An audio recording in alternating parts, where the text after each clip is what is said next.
Keegan Vodopek. I'm from New Jersey. I'm a creative producer and anti-racist facilitator.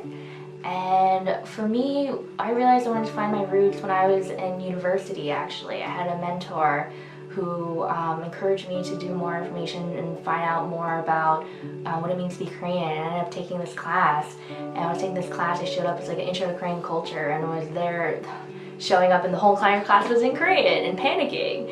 And from there, learning and having a great conversation with Marshall, who's my mentor, who said basically find ways to learn how to be Korean that feels comfortable to you. So for me, I started looking at food, theater, music, and when COVID happened, I ended up getting COVID, unfortunately, but everything was okay, and it was like very light symptoms. But a lot of doctors kept asking me like medical history, what medical history, and I kept saying like I'm adopted, so I don't know. And every different doctor that I talked to brought that up and made me really start to think about doing a birth family search. So I started to reach out to my adoption agency as well as Goal, and they started to help me through the process of learning more about finding more information about my birth mother and learning more about that and talking to other adoptees. I got this impulse to want to come to Korea and search more, and it wasn't enough just to look at food, or it wasn't enough to watch movies or listen to music. So I booked my flight and came here, and coming to Korea was like the best thing for me right now, because I'm still in the process of figuring out what it means for me to be Korean.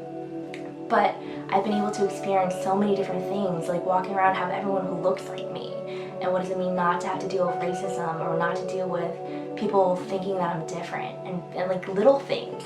Like I got made fun of as a kid for using scissors cutting food, and coming here and saying like that's all you use, and being like, oh wow, I'm actually Korean in this way. So it's been really a great journey for me in this process of trying to figure out what does it mean for me to be Korean on this journey. Bonjour, je suis Emmanuel, je suis très content de participer à cette réunion des Coréens adoptés. Je vais avoir la chance de partir bientôt en Corée, retrouver mon pays d'origine et essayer de retracer mon histoire et tenter de refaire l'histoire de ma famille. Voilà, merci beaucoup. So my name is Katie, and I'm an American adoptee from Michigan.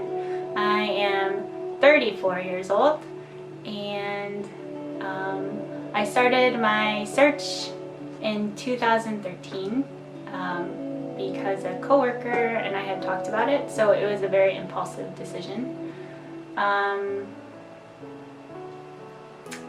So I found them in 2013, and I came back to Korea in 2014 to meet my family.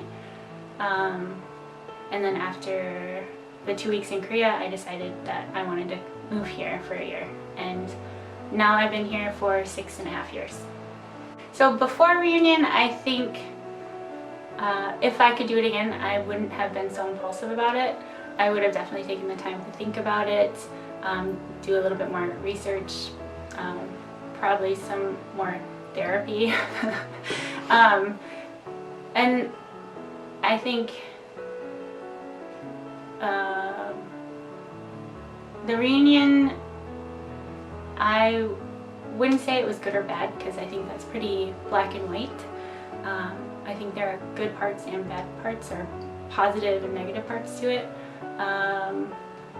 And I don't think it's, oh hey, I found them and now everything's okay. I think it's an ongoing process, and it's still an ongoing process of trying to figure out who I am along with who they are. I know that they also are going through that, and then where we fit with each other.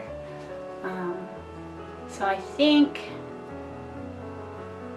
it's worked out for me, but if I could redo it, then I think I would have done a lot more research, or at least thought about it a lot more, talked with people a lot more about it. I would encourage whoever to really think about it. If that's something they want to do, then great, but also consider all of the things that maybe aren't so positive that people don't talk about. I think a lot is weight is put on how lucky you could be to find your family, or how maybe you'll find yourself and you'll be whole once you do. But I don't think there's enough dialogue about how that can affect you as a person, and really all of the other emotions that come up with that. I mean, you can find anger, you can find, I mean, you're gonna have to face the whole abandonment and rejection, and there's a lot of consequences of that people don't think about, which I think it's good to confront all of that, but at the same time you have to be ready and know that that's gonna happen. Thanks for listening to what I have to say, but also, yeah, come to Korea and just expect that there will be good things and bad things to experience, but overall it's a good experience.